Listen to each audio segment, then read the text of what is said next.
You're listening to the N2K Space Network.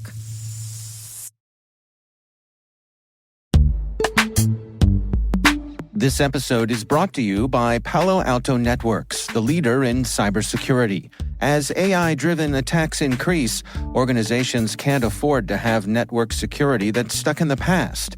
Discover how Palo Alto Networks can help you predict what's coming and proactively secure against it with a zero-trust, AI-powered network security platform built to secure whatever, whenever, wherever.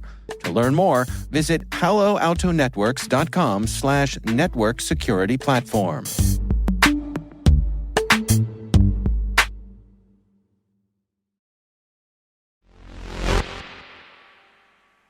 The journey of the lunar lander Odysseus has had a number of emphatic statements made since its nail-biter of a landing last week. I'm sure many of us Python heads had a good chuckle at the "not dead yet" that we heard from Mission Control when everyone was trying to figure out if it had landed softly or not. And now, about a week later, we've got another emphatic statement regarding Odie. Still kicking. T-minus 20 seconds to LOS speed rest. Go for deploy. Roger roll. Today is February 29th, 2024. Happy Leap Day. I'm Maria Varmazes, and this is T-minus.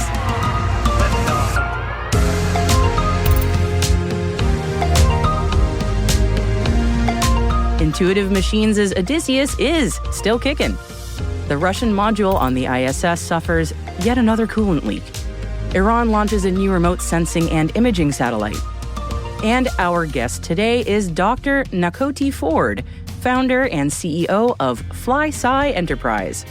She'll be speaking to T-minus producer Alice Carruth about diversity, equality, and inclusion in space. Stay with us for that chat in the second half of the program.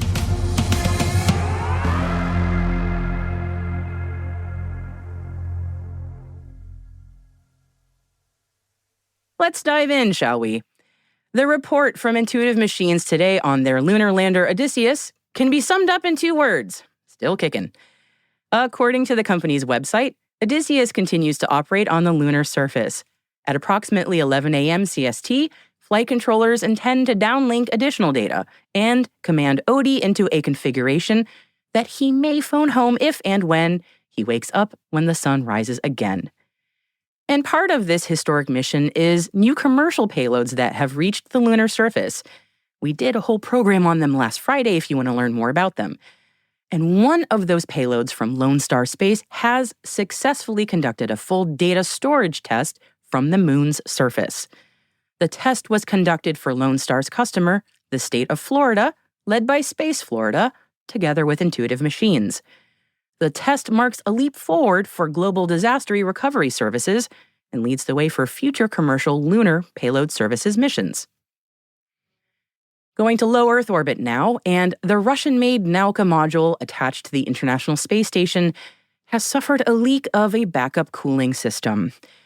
Russian space agency Roscosmos have pointed out that the astronauts aboard the orbiting vehicle are not in immediate danger. The international ISS occupants are working together to assess the problem. The backup cooling system is used to regulate onboard temperatures for astronauts. Additionally, NASA says it is studying a long-running air leak on a different Russian module that recently increased in magnitude. The leak in the Zvezda service module increased about a week before the February 14th launch of the Progress MS-26 cargo spacecraft to the station, which docked at the same module. Listen, small leaks, it's a problem that many of us face as we get older, right? A small leak hopefully won't affect the work ongoing the orbiting lab, though. Iran successfully launched the Pars-I remote sensing and imaging satellite into orbit from Russia. The live broadcast of the launch, facilitated by the Russian Soyuz 2.1B launcher, was aired on Iranian state television. The IRNA news agency disclosed that the satellite took off from Russia's Vostochny launch base earlier today. The satellite was reportedly manufactured in Iran and will reportedly be used to scan Iran's topography from an orbit of 500 kilometers. Viasat has been awarded a contract from Northrop Grumman to support the U.S. Air Force Research Laboratory Initiative called the Defense Experimentation Using Commercial Space Internet, or DOOSY Call 003 program, better known by its nickname, Global Lightning. Northrop Grumman was awarded a 4-year contract to test how defense contractors and commercial SATCOM providers could integrate space internet services into existing military systems. And as part of its contract with Northrop Grumman, Viasat will provide its Viasat-3 satellite communications network to enable military users to easily access high-bandwidth satellite internet connectivity from existing USAF aircraft or ground vehicles. U.S. elected officials have introduced legislation that would make spaceport facility bonds tax-exempt, in line with most airports and seaports. The move aims to solidify America's position as a global leader in the new space economy.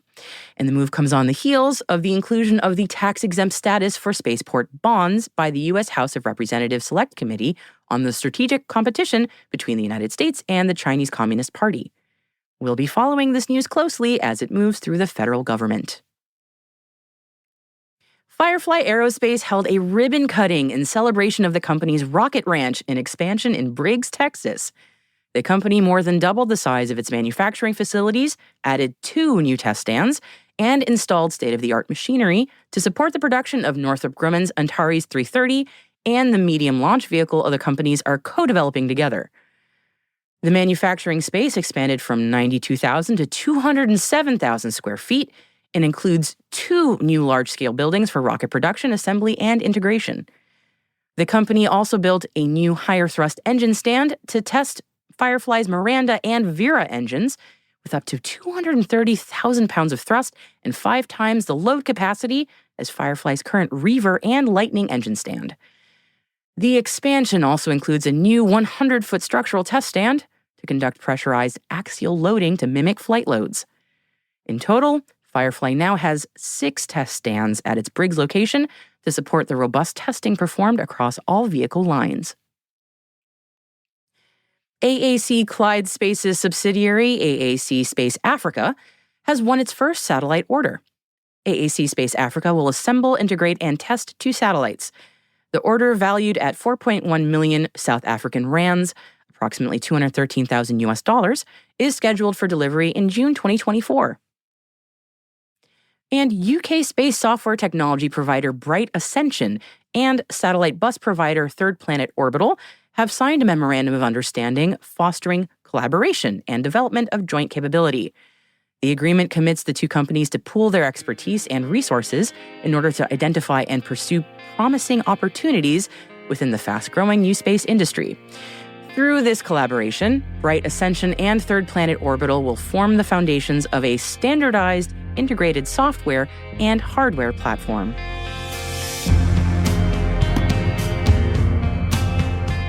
And that concludes our briefing for today. You'll find links to further reading on all the stories mentioned in our show notes, and we've added a NASA update on the science currently being conducted on the ISS. Hey T- crew, if your business is looking to grow your voice in the industry, expand the reach of your thought leadership, or recruit talent, T- can help. We'd love to hear from you. Just send us an email at space@n2k.com or send us a note through our website so we can connect about building a program to meet your goals.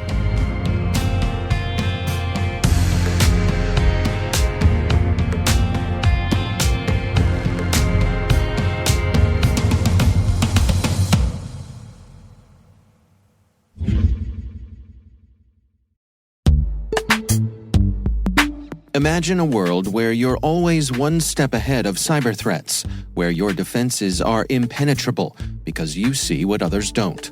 Welcome to Team Cymru's Threat Intelligence Solutions.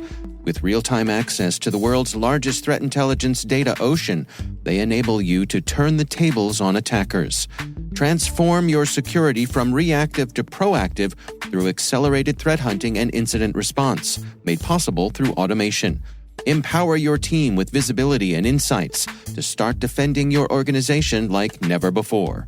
Team Cymru. Be the hunter, not the hunted. Learn more at team-cymru.com/cyberwire.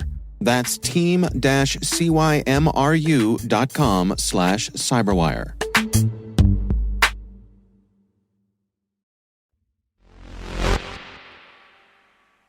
Our guest today is Dr. Knatokie Ford, former senior policy advisor in the White House Office of Science and Technology Policy.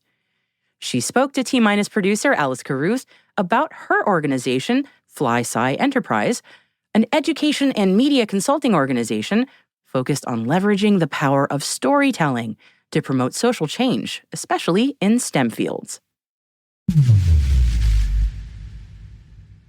I am such a huge proponent of the power of story.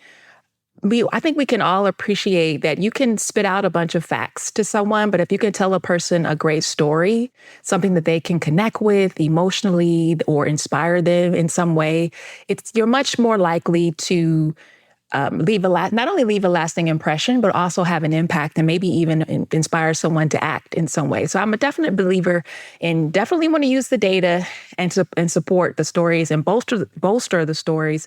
But ultimately, storytelling is universal across age, race, gender, and everybody loves a good story. And the more we can use stories to broaden perspectives around certain topics, to inspire our young people, to educate our policymakers, even I think storytelling has such a profound potential and has been leveraged.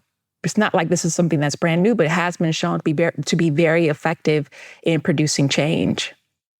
So you mentioned a little bit there that you worked at the White House, and one of the projects you worked on was the image of STEM. Could you tell me a little bit about how you did storytelling and what that project was really about? Yes. So I was so grateful and so honored to be able to essentially incubate this idea during what we call the fourth quarter Obama administration. So it was like the last year of the administration. And effectively, what this project was all about was looking at how do we use media and storytelling to shift public perceptions of what is a STEM job and who should be doing STEM jobs. Because as many of us know, we've had these pervasive issues with diversity. This is not new. It's been, ongoing since the inception of these careers and these professions. The approach that I took with the image of STEM is that I really wanted to focus specifically on entertainment media. I think many times when people think of STEM in media, it's more overt science content where you're teaching someone a specific science concept or learning where you're trying to teach someone a specific thing. But with the Image of STEM project, it was more about thinking about STEM concepts as like product placement. So it's a little bit more subtle approach. And effectively, what we were trying to do was sort of normalize certain things around the culture of STEM, the people who, even though we do have these issues with underrepresentation, but we still have amazing women, people of color, people with disabilities who've been amazing innovators in the history and the story of STEM. And actually, I was so fortunate around the same time as we were wrapping up the administration. If you remember, the film Hidden Figures was coming out at that time. So it was just such a beautiful alignment of exactly what the project was about. And we had a chance to screen it at the White House. I got to moderate a panel with the cast and creative team. And then what we also saw was this sort of domino effect around the country. You had little girls dressing up like the Hidden Figures for Halloween. Barbie made a doll, a Katherine Johnson doll, in her honor. So it's just, again, you took a story that was actually based on real life and history, and the effect and the impact that it had was truly incredible. Yeah, there's definitely this argument of being able to see somebody who looks like you in the industry, inspiring the next generation, which I think is really important. What more can people do to kind of create this more diverse and inclusive workforce? How should they be approaching this diversity subject matter? Because it feels like such a behemoth thing to have to deal with. We can think about this in a number of different ways. You can think about it as an individual. So if you are a person who has a family, or if you have young people in your lives, you can think about the impacts that you can have with people that you have close proximity to. So inspiring the young people around you to see themselves as little scientists or engineers.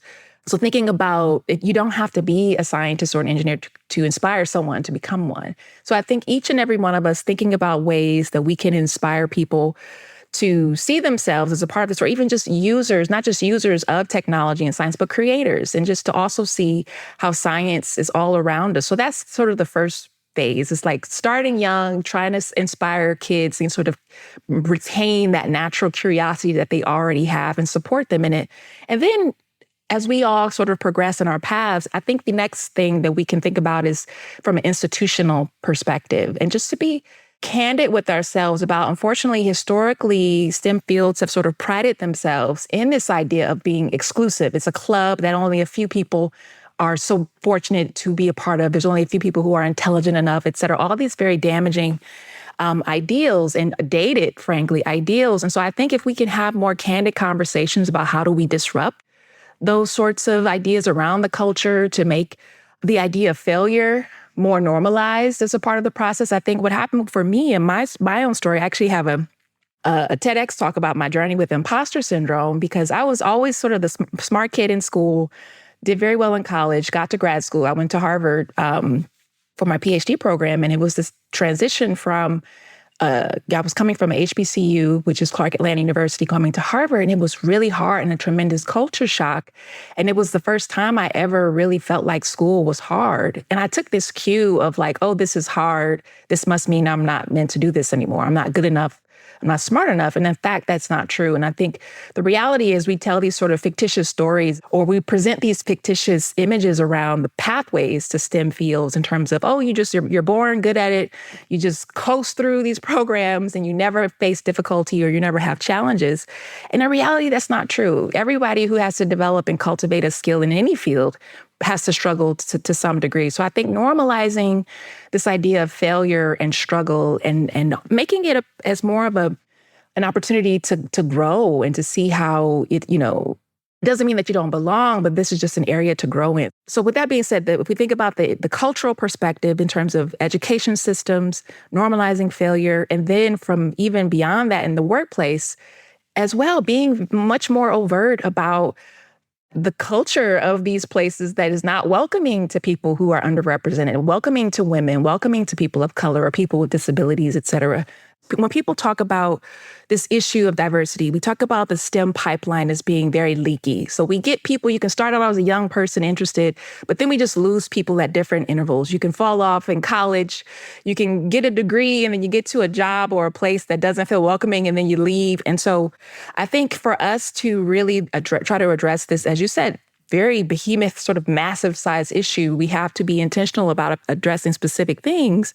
And I think culture is going to be the thing that's cross-cutting across everything. And so creating spaces to have these candid conversations about the role of culture and about certain behaviors that happen in the workplace that can be very discouraging and very impactful in kind of the worst possible way in terms of how people are treated and how people are not being encouraged to be themselves, but it's more so this idea of you have to fit into the kind of the boys club, or you have to dress a certain way. You don't wear makeup if you're a woman because you don't look like a girly girl. Like all these sort of very narrow and small-minded ideals that may seem harmless, but many of these things can accumulate over time and can be very detrimental to a person's perception about whether or not they belong. And I think that's the goal we should ultimately work for, is that we can create spaces, whether it's the classroom or the workplace, that people just feel like they belong in STEM. I know one of the methods you've approached by doing that is by working with popular media, trying to get involved with children's television and getting representation. Can you tell me a little bit more about what it is you've done with that? Yes, absolutely. I had a tremendous honor to serve as a science consultant for I'm going to brag a little bit, the Emmy-winning Netflix series, Ada Twist Scientist, which centers around a little Black girl scientist and her two best friends as they just are curious about their environment and the adventures that they have in terms of asking questions about why things are the way that they are. And it was really an honor to be sort of the person that not only helped them make the science plausible. We always say we don't have to necessarily make it accurate. We have to make it plausible. So kind of the liberties we take in television, but also to help seed ideas for where we could infuse science into certain concepts. So I was very grateful to be able to be a part of that series. And also, a shameless plug, I had a beautiful relationship with the amazing showrunner, Carrie Ann Grant, and she created a little Knatokie character that appears in season 4, episode 18. And so truly an honor, and it still feels a little bit surreal. But yeah, this show was really a beautiful example of, again, showing kids at a very young age, just like a preschool series, that you can be a scientist at 8, at 5, at 6. It's just really about being curious about the world that surrounds you and wanting to ask questions and then pursue answers. Is there anything you wanted to address with our audience before we close out? Maybe the final thought is to give names to things that I think I struggle with in my journey that I didn't know were, actual phenomenon until I learned about them. So things like stereotype threat. This was something I experienced when I got to graduate school, where it's a fear of conforming to a negative stereotype about your group. And the way stereotype threat manifested in my life was, as you could probably tell, I can be fairly social. I'm not really a quiet person. But when I was in grad school, I was so afraid to speak in classes because I was like, I'm going to make a mistake. I'm going to sound silly. I'm going to misrepresent all of Black people. So it was really debilitating in terms of how this sort of narrative and this thing that I was experiencing. And then on top of that, and I alluded to this a little bit, my struggles with imposter syndrome, which is this inability to internalize your accomplishments and this persistent fear of being exposed as a fraud. And this is something that is so common that so many people deal with silently, secretly, and they assume they're alone in it, but it's actually incredibly common. I think it's estimated to at least 70% of people will have an imposter experience at some point. So all your listeners out there, if any of you are struggling with either of those things that I just mentioned, number one, know you're not alone. Number two, know that these sort of things, this sort of negative thought process doesn't go away on its own, and you have to be proactive in sort of addressing it. But also know it's not just you, because sometimes there are things in our environment, in our culture, that sort of feed these negative thoughts and sort of I call it my inner haters, when I get these like negative thoughts that tell me you're not good enough, don't even go for it. So I would say be proactive in addressing those things, because ultimately the world is only going to be served even more by you being able to overcome that, because that's how you get to present and share the fullness of the gifts and all that you have to offer the world.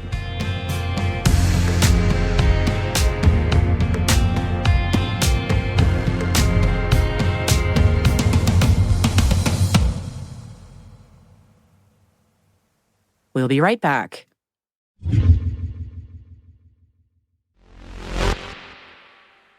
Welcome back. When an object goes white hot as it enters Earth's atmosphere, we have a sense of what that looks like. That streak through the sky is pretty spectacular. But from the perspective of an object actually entering the Earth's atmosphere, or if it's a spacecraft, re-entering the Earth's atmosphere, what does that look like? And what does that sound like? Well, now we know in high definition. It sounds a little bit like this.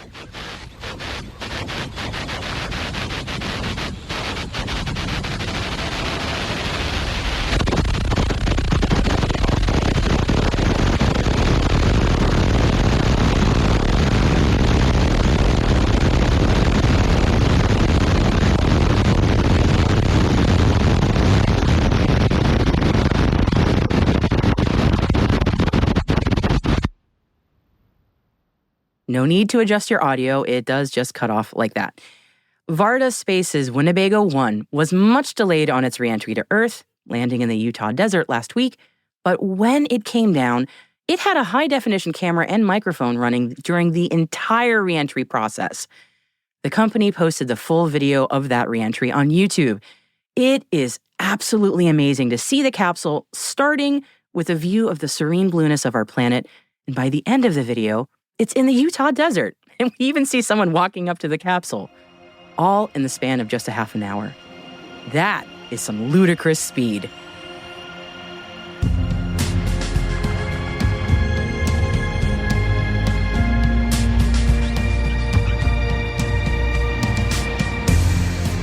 That's it for T-Minus for February 29th, 2024. For additional resources from today's report, check out our show notes at space.n2k.com. We're privileged that N2K and podcasts like T-Minus are part of the daily routine of many of the most influential leaders and operators in the public and private sector, from the Fortune 500 to many of the world's preeminent intelligence and law enforcement agencies. This episode was produced by Alice Carruth, mixing by Elliot Peltzman and Trey Hester, with original music and sound design by Elliot Peltzman. Our executive producer is Jen Ivan. Our VP is Brandon Karp. And I'm Maria Varmazes. Thanks for listening. We'll see you tomorrow.